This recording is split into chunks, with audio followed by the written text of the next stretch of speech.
குருபியோ நமகா. இது முத்துக்காளி ஜோதிடம். நான் ஆஸ்ட்ரோ முத்து ரமா பாலாஜி, கோவையிலிருந்து வேத ஜோதிடம் பிரசன்ன ஜோதிட ஆராய்ச்சியாளர். ஸ்ரீ முத்துக்காளி ஜோதிடம் வாயிலாக உங்கள் அனைவரையும் மீண்டும் சந்திப்பதில் மிகவும் மகிழ்ச்சி.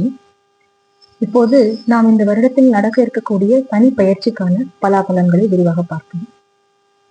முதல்ல பொதுப்படையா சனி பகவானை பத்தின சில விஷயங்கள்.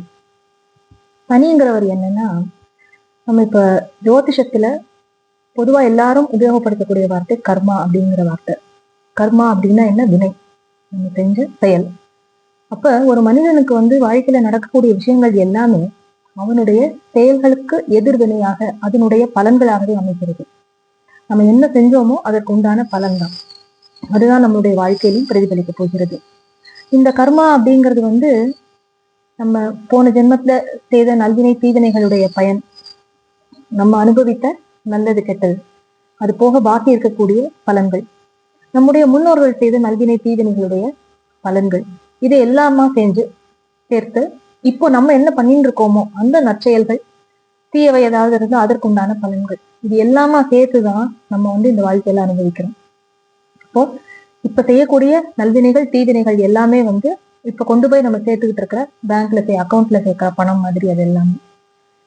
ஸோ ஒரு மனிதனுடைய வாழ்க்கையில அவனுடைய அந்த கர்மாக்கான பலனை அவன் அனுபவிக்கிறான் அப்படின்னா, அதை கொண்டு சேர்க்கக்கூடிய கிரகம் என்ன அப்படின்னா, முதன்மையான கிரகம் சனி பகவான்.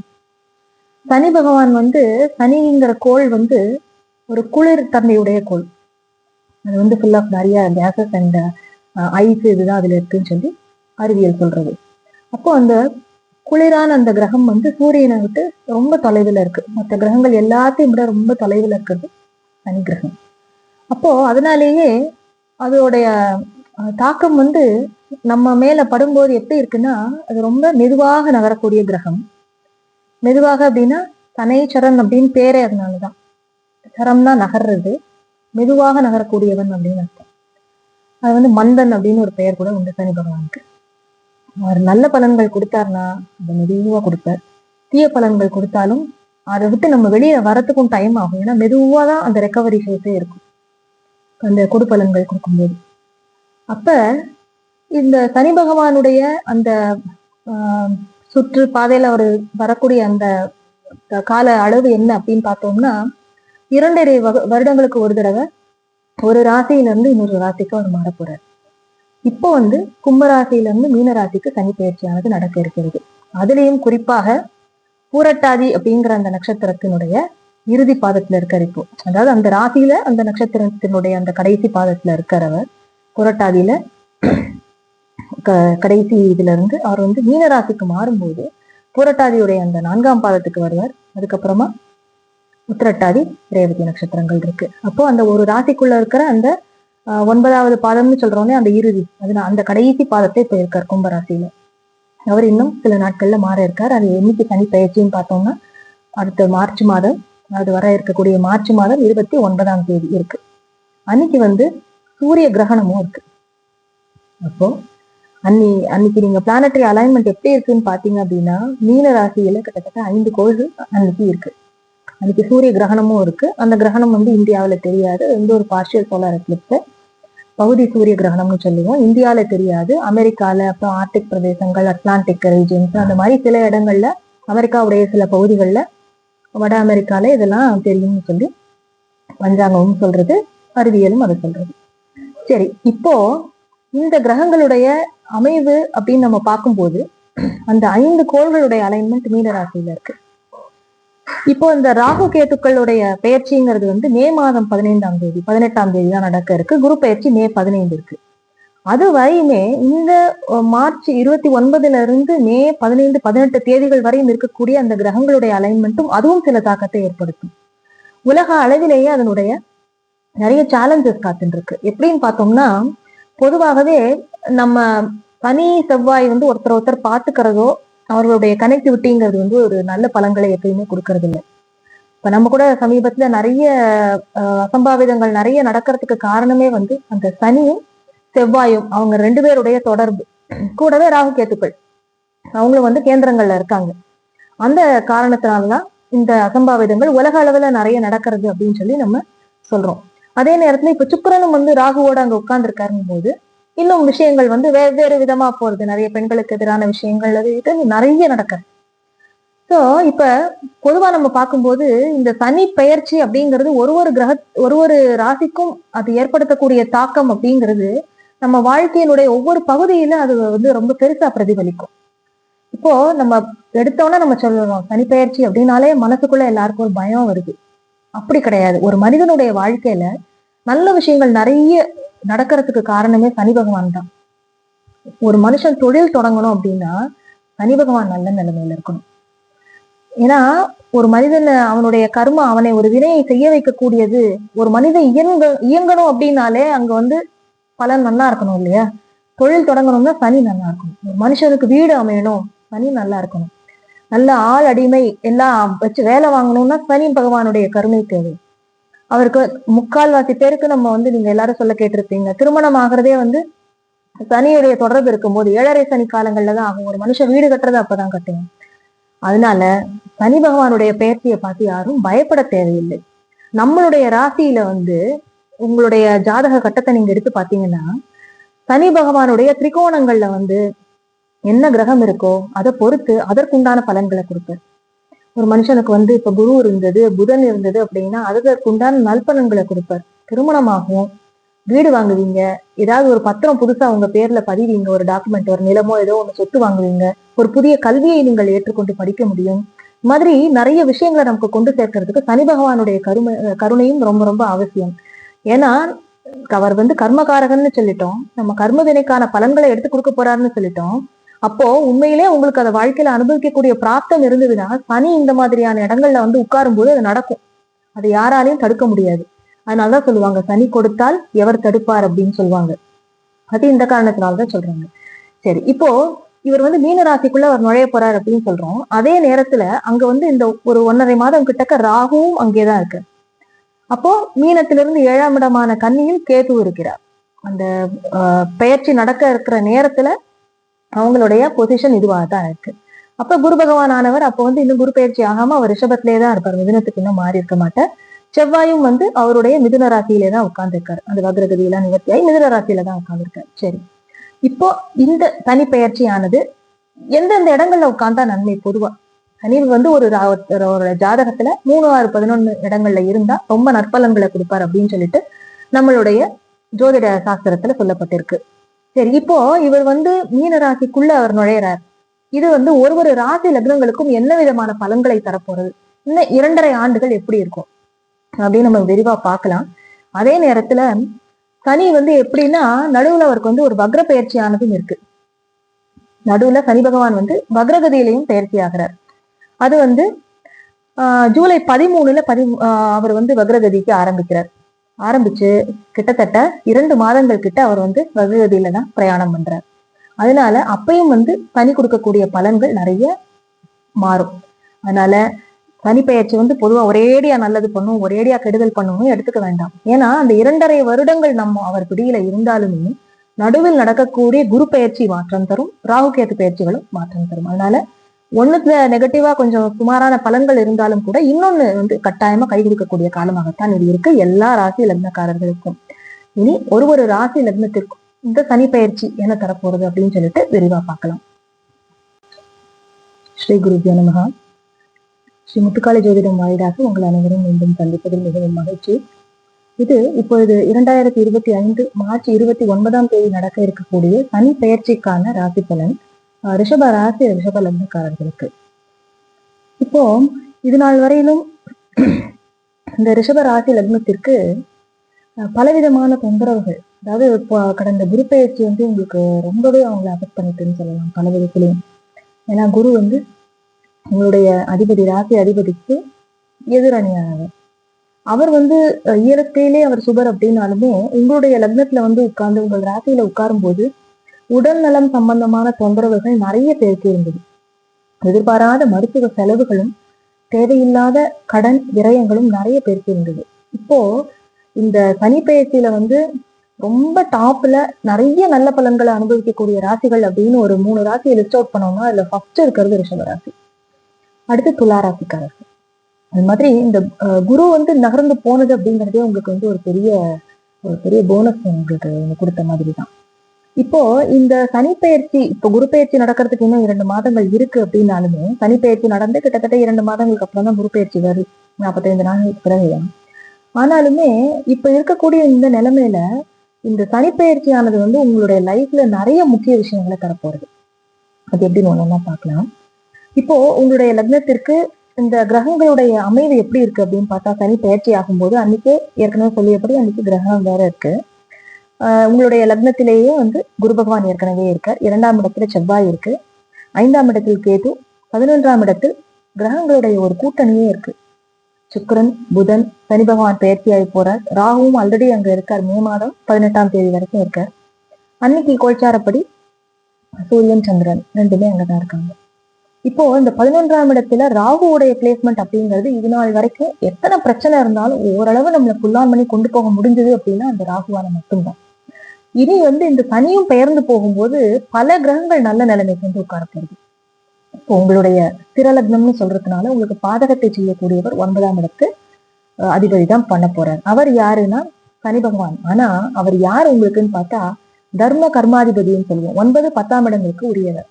சனி பகவான் தான் அந்த 2 இடங்களுக்குமே உரியவர். அப்போ தர்ம கர்மாதிபதிகள்ங்கிறவங்க யாருன்னா ஒரு மனிதனுடைய வாழ்க்கையில அவங்களுக்கு நடக்க இருக்கக்கூடிய எல்லா நற்பலன்களையும் அள்ளி அந்த சரியான சமயத்துல கொடுத்து நம்மளை காப்பாத்துறவங்க இந்த 9, 10ஆம் அதிபதிகள் தான். அவங்க எந்த காலத்தையும் நமக்கு வந்து கெடுதல்கள் செய்ய மாட்டாங்க. ஆனா ஸ்திரலக்னமா இருக்கும்போது இப்ப விருச்சிக ராசிக்கும் இதே மாதிரிதான். ஸ்திரலக்னம் அப்படிங்கிறதுனால அவங்களுக்கு வந்து பாதகாதிபதி யாரு? அவங்களுடைய 9ஆம் அதிபதி தான். இப்ப அவர் தான் வந்து எல்லா பாதகத்தையும் பண்ணுவார். சந்திரன் தான் அவங்களுக்கு. அது மாதிரி இந்த ரிஷப லக்னத்துக்கு சனி பகவான் பாதகாதிபதியாக வந்தாலுமே இப்போ இருக்கிற இடத்துப்படி அவர் வந்து பெரும்பான்மையான நற்பலன்களை மட்டுமே கொடுக்க போறாரு. அது எப்படின்னு பாத்தீங்கன்னா, இப்போ இத்தனை நாள் வரைக்கும் நிறைய பேருக்கு திருமண முயற்சிகள் எல்லாமே கணத்துல போட்ட கல்லுதான். 1 இன்ச்சு கூட நடந்திருக்காது. பேசிட்டு போயிருப்பாங்க, தாம்பூலம் மாத்திக்கலாம்னு சொல்லுவாங்க, பதிலே இருக்காது. நிறைய பேர் அவங்களே வந்து முடிவு பண்ணலாமா வேண்டாமாங்கிற நிலைமையில இருப்பாங்க. நிறைய பேர் எப்படி இருக்கும்னா உடல்நல தொந்தரவுகள், கொஞ்சம் வயதானவங்க வீட்டுல இருந்தாங்க அப்படின்னா அவங்களுக்கு உடம்பு படுத்தி அதுக்கு தேவையில்லாத நிறைய ஹாஸ்பிட்டலைசேஷன், மெடிக்கல் எக்ஸ்பென்சஸ் எக்கச்சக்கமா இருக்கும். அது எல்லாமே இனி ஒண்ணுன்னா குறைய போறது. இப்போ சனி பகவான் அவர் உட்கார்ந்துருக்க இடம் 11ஆம் இடத்துக்கு அவர் பயிற்சியாகி போகும்போது என்னன்னா நம்மளுடைய திருப்தி ஸ்தானம். அதாவது பொதுவா பாவிகள் வந்து கேந்திரத்துல உட்கார்றதும் சுபர்கள் வந்து திரிகோணத்துல உட்கார்றதும் வந்து ரொம்ப ஒரு நன்மையான பலனா மூல நூல்கள் அதுதான் சொல்றது. பேசிக்ஸே அதுதான். இப்போ பாவைகளுக்கு வந்து அதாவது பாவ கிரகங்கள்னு சொல்லக்கூடிய சனி பகவானும் சாயா கிரகங்களான அந்த ராகு கேதுக்களுக்குமே இவங்களுக்கு 3, 6, 10, 11 இடங்கள் வந்து ரொம்ப விசேஷமா சொல்லியிருக்கு. அதுல போய் உட்கார்ந்தாலே பெரும்பான்மையான கெடுபலன்களையும் நமக்கு பொதுவாக இருக்கக்கூடிய அந்த வம்பு வழக்கு அந்த மாதிரி எதிரிகள் இவர்கள் மூலமான பிரச்சனைகளையும் சமாளித்து கொண்டு ஓரளவு நீங்கி வெளியில வரக்கூடிய ஒரு சக்சஸ வந்து ஜாஸ்தி பண்ணக்கூடியது வந்து இந்த 3, 6, 10, 11 இடங்கள் தான். பொதுவாகவே சொல்லுவாங்க இல்லையா, 10ல வந்து ஒரு பாம்பாவது இருக்கணும் அப்படின்ட்டு ஜீவனஸ்தானத்தை போய் உட்காரணும். இப்ப சனி பகவான் வந்து உங்களுக்கு 11ஆம் இடத்துல போய் அவர் உட்காரும் போது 3, 6, 10, 11 விசேஷமான இடங்கள்னு சொல்லியிருக்கோம் பாவிகளுக்கு. அது சனி பகவானுக்கு ரொம்ப விசேஷம். அப்போ அவர் வந்து 11ல உட்கார்ந்து இருக்கும் போது உங்க லக்னத்தை அவர் பார்த்தாலுமே அவர் நல்லதுதான் கொடுக்க போறாரு. சனியுடைய பார்வை பலன் எல்லாத்துக்கும் 7ஆம் இடம் வந்து ஒரு சமமான ஒரு பார்வை பலம் உண்டுன்னு சொல்லியிருக்கோம். சனி பகவானுக்கு கூடுதலாக 3, 10 விசேஷ பார்வைகள்னு சொல்லியிருக்கு. அப்போ அவர் வந்து பார்வை பலன் 3ஆம் இடத்தை பார்த்தாலுமே உங்களுடைய லக்னத்தை பாக்குறாரு. அப்போ நீங்க ஆள் வந்து கொஞ்சம் மெதுவாக வேலை செய்வீங்க, கொஞ்சம் ஸ்லோவா உங்களுடைய இயக்கம் இருந்தாலும் அவர் வந்து உங்களுக்கு நல்லதை கொடுக்க கடமைப்பட்டவர் அப்படிங்கிறதுனால எந்த விதமும் உங்களுக்கு கெடுக்க மாட்டார். 11ஆம் இடம்ங்கிறது திருப்தி ஸ்தானம். அப்போ உங்களுக்கு என்னென்ன விஷயங்கள் நடக்கணும்னு நீங்க ஆசைப்பட்டு காத்துட்டு இருந்தீங்களோ அதை வந்து அவருடைய இயற்கையான குணப்படி சுபாவப்படி அவர் மெதுவாக செய்தாலும் அவசியம் செய்தே தருவார். அதைத்தான் சொல்லுவாங்க, சனி பகவான் கொடுக்கும் போது அது மாறவே மாறாது என்று நிலைத்து நிற்கும் அப்படின்னு சொல்லுவாங்க. நம்ம சொல்லுவோம் இல்லையா, ஸ்லோவா பண்ணாலும் அது வந்து ஸ்டெடியா இருக்கணும் அந்த விஷயம் அப்படின்னு. அது மாதிரி அப்போ லக்னத்தை வந்து சனி பகவான் பார்க்கும்போது அது வந்து சுக்கிரனுடைய வீடு, உங்களுடைய ராசி அதிபதி இல்லையா, உங்களுக்கு வந்து அவரை யாராகிறார்? 6ஆம் இடத்திற்கும் அதிபதி ஆகிறார். அப்ப என்ன ஆகும்னா எதிரியே இருக்க மாட்டாங்க. யாரெல்லாம் உங்க பக்கத்திலே உட்கார்ந்து உங்களுக்கு வந்து வேண்டாத வேலையெல்லாம் பண்ணாங்க அவங்க எல்லாருமே இனி முப்பத்தரா அந்த இடத்த விட்டு போயிடுவாங்க. அந்த இடத்த விட்டே போயிடுவாங்க. அங்க இருந்து அவங்க சைலண்ட் ஆறதுங்கிறது திருப்பி எப்ப வேணாலும் அவங்க உங்களை வந்து எதிர்க்கலாம். அந்த மாதிரி இல்லாம அந்த இடத்த விட்டே அவங்கள கவனிக்க முடியும். அதே போல எதிர்ப்புகள் அடங்கி உங்களுடைய கருத்துக்கு ஒரு எதிர்கருத்தே இல்லை, நீங்க சொல்றதுதான் அங்க வந்து வேதவாக்கா இருக்குங்கிறமான ஒரு நிலைமையை நீங்க வேலை பார்க்குற இடத்துல உண்டாக்குவார். எதிர்ப்புகள் அடங்கும்.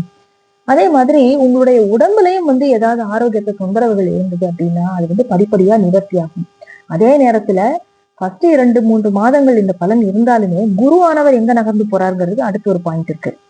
குரு வந்து இப்ப நான் உங்களுக்கு சொல்ற பலன் வந்து வெறும் சனியை மட்டும் வச்சு நம்ம பேச முடியாது. ஏன்னா சனி பகவான் 2.5 வருடங்கள் அவர் ஒரு பலனை ஸ்லோவா கொடுத்துட்டு இருக்கும் போது நடுவுல யாரெல்லாம் அந்த இடத்துக்கு வந்து போறான்னு பார்த்தா குரு வந்து 2ஆம் இடத்துக்கு மூவ் ஆயிடுறாரு. லக்னத்தை விட்டு அவர் கிளம்புறதே ரொம்ப ரொம்ப விசேஷம். ஏன்னா அஷ்டமாதிபதி லக்னத்துல வந்து உட்கார்ந்தா என்ன ஆகும்? நிறைய பேரு சாதாரணமா நடந்து போயிட்டு இருப்பீங்க, திடீர்னு கீழே விழுந்து அடிபட்டுட்டீங்க. இல்ல சும்மா போயிட்டே இருப்போம், லேசா இடிச்சுட்டேன் அப்படின்னா ஒரு ஃபிராக்சர்னு கட்டு போட்டுன்னு வந்து நிற்போம். இந்த மாதிரி விஷயங்கள் நிறைய பேருக்கு நடந்திருக்கும். சிறு வயது குழந்தைகள்ல இருந்து பெரியவங்க வரைக்கும் எல்லாருக்கும் நடந்திருக்கும். எதிர்பாராத விபத்து, நம்ம பாட்டு ஓரமா நடந்து போயிருப்போம், யாராவது வந்து இடிச்சிருப்பாங்க. மேக்சிமம் பாத்தீங்கன்னா கை அல்லது உங்களுடைய தோல் இது சம்பந்தப்பட்ட இடம் அல்லது உங்களுடைய கால் முட்டியில இருந்து அந்த இடங்கள்ல கட்டாயம் அடிபட்டிருக்கும். இந்த மாதிரியான விபத்து கண்டங்களை நிறைய பேருக்கு கொடுத்துருப்ப அஷ்டமாதிபதி வந்து எந்த ராசி லக்னமா இருந்தாலும் நம்முடைய லக்னத்திலேயோ ராசியிலேயோ வந்து அஷ்டமாதிபதி உட்காரும் போது நிச்சயமாக ஒரு விபத்து தண்டங்களையோ ஏதாவது ஒரு நோய் பாதிப்பையோ நமக்கு கட்டாயமா அவங்க கொடுத்து ஹாஸ்பிட்டலைசேஷன் மருந்து மாத்திரை நமக்கு செலவாயிருக்கும். ஸோ அந்த வேண்டாத விஷயங்கள் எல்லாமே இனி அகன்று விடும்.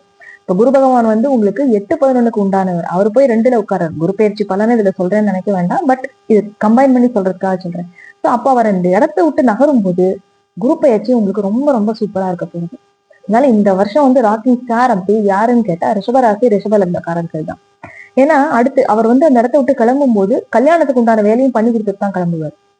குரு பார்வையும் உங்களுக்கு அருமையா இப்ப இருக்கிறதுனால சனியும் வந்து உங்களுடைய லக்னம் மேல உட்காரும் போது என்ன பண்ணுவாருன்னா அவர் வந்து உங்களுக்கு என்னென்ன பிராப்தம் அப்படின்னு நமக்கு ஒண்ணு இருக்கும் இல்லையா, என்னென்ன நமக்கு கிடைக்கணும்னு இருக்கு இல்லையா, அது எல்லாத்தையும் அழகா வந்து எடுத்து கொடுப்பார் தன்னுடைய லக்னத்தை பார்க்கும் பார்வை பலன் மூலமாக. சரி, அடுத்தது அவர் எங்க பாக்குறாரு? 5ஆம் இடத்தை பாக்குறாரு. ஆல்ரெடி அங்க யாரு? கேது உட்கார்ந்துருக்காரு. அப்ப என்ன ஆகும்னா புத்திரஸ்தானத்தை மட்டும் கொஞ்சம் அவர் வந்து ஸ்லோவாக்கணும்.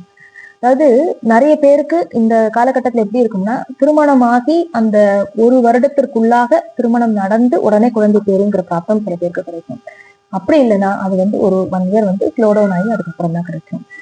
5ஆம் இடம், அதாவது 5ல சனி இருக்கும்போது என்னன்னா பூர்வீகத்தை கெடுப்பார், அந்த மாதிரி நிறைய பலன்கள் உண்டு. ஆனா 5ஆம் இடத்தை அவர் பார்க்கும் போதுன்னு என்னன்னா உங்களுக்கு ஒரு பிராப்தம்னு ஒண்ணு இருக்கு இல்லையா, அதை எடுத்து கொடுப்பார். அவங்களுடைய பூர்வீக வழியில என்ன இருக்கோ அதை எடுத்து கொடுப்பேன். பல பேருக்கு அவங்களுடைய பூர்வீக சொத்து ஏதாவது இருந்தது அப்படின்னா அந்த டாக்குமெண்ட் சிக்கல்கள் அதெல்லாம் இப்ப இருந்துருக்கும். ஏன்னா புதனும் சனியும் எப்பெல்லாம் கிராஸ் பண்றாங்களோ ஒருத்தர் ஒரு சம்பந்தம் ஏற்படுகிறதோ உங்களுடைய ஜாதகத்திலையும் அது இருக்கும்போது அது வந்து சனியுடைய பார்வைப்படும் போது அது வந்து ரொம்ப ஆக்டிவேட் ஆகும். அப்ப என்ன ஆகும்னா நம்மளுடைய ஏதாவது பத்திரங்கள் பதிகிற விஷயங்களோ, அதாவது இடம் நிலம் வாங்குற சம்பந்தமா நம்மளுடைய ஒப்பந்தங்களோ, இதே வந்து நீங்க ஒரு கான்ட்ராக்டா இருந்தா கூட இதே பலன் எடுத்துக்கலாம். ஏன்னா புதன்கிறவர் வந்து உங்களுக்கு வந்து உங்களுடைய ஒரு கான்ட்ராக்ட், கையெழுத்து, ஒப்பந்தம், உங்களுடைய கம்யூனிகேஷன் எல்லாத்துக்கும் சிறு தூர பிரயாணங்கள் போறது எல்லாத்துக்குமே இப்ப கொஞ்சம் கொஞ்சம் தூரம் டிராவல் பண்ணி பிசினஸ் ரன் பண்றாங்க அப்படின்னா இத்தனை அவங்களுக்கு வந்து எக்கச்சக்க சிக்கல் இருக்கும். இன்னைக்கு வந்து ஒருத்தரை நான் இன்னைக்கு வந்து பாக்குறேன் அப்படின்னு சொல்லியிருப்பாங்க. சொல்லி அது மூலமா அவங்களுக்கு ஒரு ஆர்டர் கிடைக்குதுன்னு வச்சுக்கோங்களேன், அவங்களால அதை போய் கரெக்டான டைமுக்கு அதை போய் செஞ்சிருக்க முடியாது. அந்த மாதிரி நிறைய பிரச்சனைகள் இருக்கிறது எல்லாமே இனி கொஞ்சம் கொஞ்சமா நிவர்த்தி ஆகக்கூடிய காலகட்டம். இதுவரை பிரச்சனை இல்லைன்னா வந்து போகும், பிரச்சனை நடந்துட்டு இருந்ததுன்னா அது ஒரு முடிவுக்கு வரும். அடுத்தது சனி பகவானுடைய பார்வை 8ஆம் இடத்துல பதிகிறது. அதாவது சனி வந்து 8ல இருந்தா ஆயுசை நல்லா கொடுப்பாரு நம்ம சொல்லுவோம். ஆயுள்காரகன் சனி பகவான் வந்து 8ல் இருக்கும் பொழுது நமக்கு வந்து ஆயுளை விருத்தி பண்ணி கொடுப்பார். ஆனா அதை 8ஆம் இடத்தை பார்க்கும்போது என்னன்னா சின்ன சின்ன ஆரோக்கிய தொந்தரவுல அவர் கொடுத்தே தீர்வார். அது ஒரு விஷயம் இருக்கிறதுனால எதிர்பாராத ஏதாவது சில விஷயங்கள். இன்னொன்னு 8ஆம் இடத்தை நம்ம பொதுவா எப்பயுமே இந்த நெகட்டிவ் மட்டும்தான் எல்லாமே நம்ம பாக்குறோம். ஆனா நம்ம உயில் சொத்துன்னு சொல்றோம் இல்லையா, அது எதிர்பாராத புதையல் யோகம், லாட்ரி பிரைஸ் கிடைக்கிறது, அந்த மாதிரியான எதிர்பாராத அதிர்ஷ்டங்களையும் கொடுக்கக்கூடியது 8ஆம் இடம் தான். 8ஆம் இடம் அப்படின்னாலே அது ஒரு மர்மமான இடம், எதிர்பாராத விஷயங்கள் நடக்கக்கூடிய இடம், மறைந்து கிடக்கும் ரகசியங்கள், புதையுண்டு கிடக்கும் விஷயங்கள், இது எல்லாமே 8ஆம் பாவம் தான். அதை வந்து நம்ம வெளியில பார்க்கும்போது நமக்கு எதுவும் தெரியாது. இந்த ஹிடன் ட்ரூத்னு சொல்லுவோம் இல்லையா, அது எல்லாமே 8ஆம் இடம். அப்போ எதிர்பாராத ஒரு விஷயம் நமக்கு நல்லதோ கெட்டதோ நடக்கிறதுங்கிறது 8ஆம் பாவத்தை பொறுத்தது. அதுல சுபகிரகங்கள் பார்க்கும்போது நமக்கும் நம் ஜாதகத்துக்கும் அவர் நல்லவரா இருக்கும்போது அப்போ அது நல்ல பலன் எடுத்து கொடுக்கும். இப்ப 8ஆம் இடத்துக்கும் சனி பார்வைப்படுறது. சரி, இப்ப சனி வந்து இந்த பலன் குருவோட கொடுக்குறாருன்னா இப்ப ராகு எங்க இருக்காருன்னு பாத்தீங்கன்னா உங்களுக்கு வந்து 10ஆம் இடத்துக்கு வந்து ராகு உட்கார போறாரு.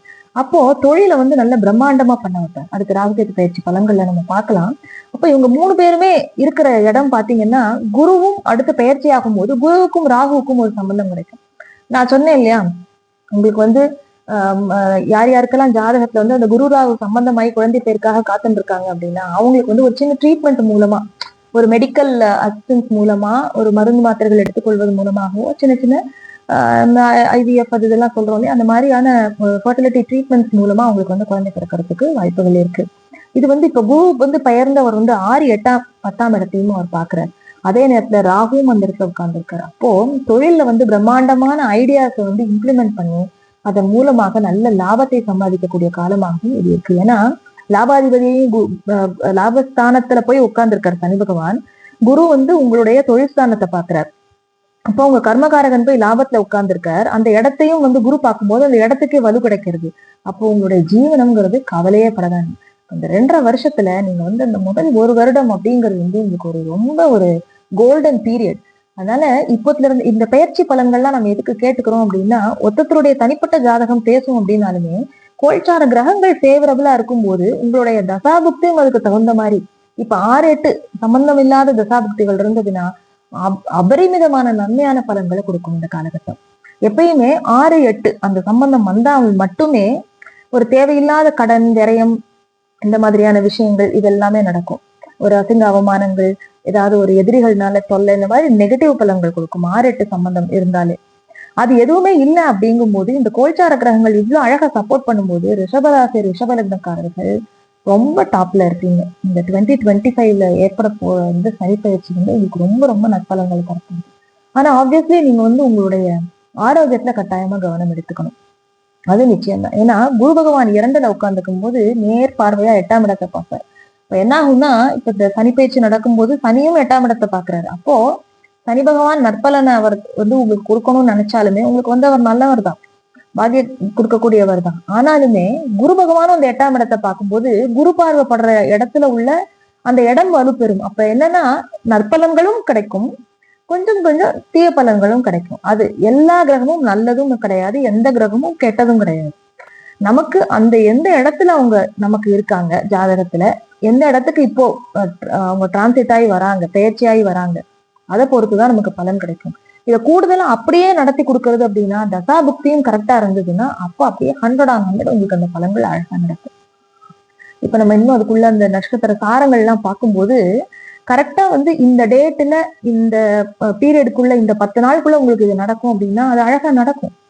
அதுதான் வந்து நம்மளுடைய ஜாதகம் வந்து கரெக்டா துல்லியமா இருந்தது அப்படின்னா, இந்த நட்சத்திரத்தின் இந்த பாதத்துல குரு வந்து தாண்டும் போதோ, அந்த பாதத்தை பார்க்கும் போதோ திருமணம் நிச்சயமாகும்னு எழுதி கொடுத்து அது மாதிரி நிச்சயமாகும். இது வந்து ஒரு நம்மளுடைய கால்குலேஷனுடைய ஒரு இதுன்னு சொல்லலாம். இன்னொன்னு உங்க ஜாதகத்தினுடைய துல்லியத்தன்மை இதை அழகா எடுத்து கொடுக்கும். அதனால ஜோதிடம் என்னைக்குமே பொய் கிடையாது. அது வந்து சொல்லக்கூடிய ஜோதிடருடைய வாக்கு வன்மையும் இருக்கு, நம்ம கொடுக்கக்கூடிய கரெக்டா கணிக்கக்கூடிய ஜாதகம் அந்த இதுவும் இருக்கு. அதற்கு மேல நம்மளுடைய பிராப்தம்னு ஒண்ணு நல்லா இருக்கும்போது அது அப்படியே வந்து தெய்வ பலத்தோட எடுத்து கொடுக்கும். அதனால ரிஷபராசிக்கெல்லாம் பயிற்சி பலன் வந்து இன்னும் என்னெல்லாம் நல்லதோ அது எல்லாம் அப்படின்னு நீங்களே எழுதி வச்சுக்கலாம். அந்த மாதிரியான பலன்கள் தான் நம்ம சொல்லணும். ரொம்ப ரொம்ப அருமையா இருக்கு. கொஞ்சம் ஆரோக்கியம் அந்த விஷயங்கள்ல மட்டும் கொஞ்சம் கவனமா இருங்க. டிராவல் பண்ணும்போது இந்த மாதிரி விஷயத்துலையும் கொஞ்சம் கவனமா இருங்க. ரொம்ப லேட் நைட்டு டிராவல் பண்ண வேண்டாம், அந்த மாதிரி விஷயங்கள்ல கேர்ஃபுல்லா இருங்க. மற்றபடி உங்களுக்கு வேற எந்த விதமான தொந்தரவுகளும் வரப்போறது கிடையாது. குழந்தைகள் எல்லாமே நல்லா இருக்கு, குழந்தைகள் விஷயங்களும் நல்லா இருக்கு. ஏதாவது சின்ன சின்ன கடன்கள், சுப விரயங்கள், அதாவது சுப கடன்கள் நீங்க வாங்கிப்பீங்க. ஏதாவது ஒரு சொத்து சேர்க்கைக்கோ, நிறைய பேர் இப்போ வந்து பத்திரம் பதிஞ்சு எல்லாமே முடிச்சுப்பீங்க. அந்த விஷயங்கள்லாம் ஒரு ஹோல்டுல இருந்தா கூட அது எல்லாமே இனி மலமலன்னு நடக்கும்.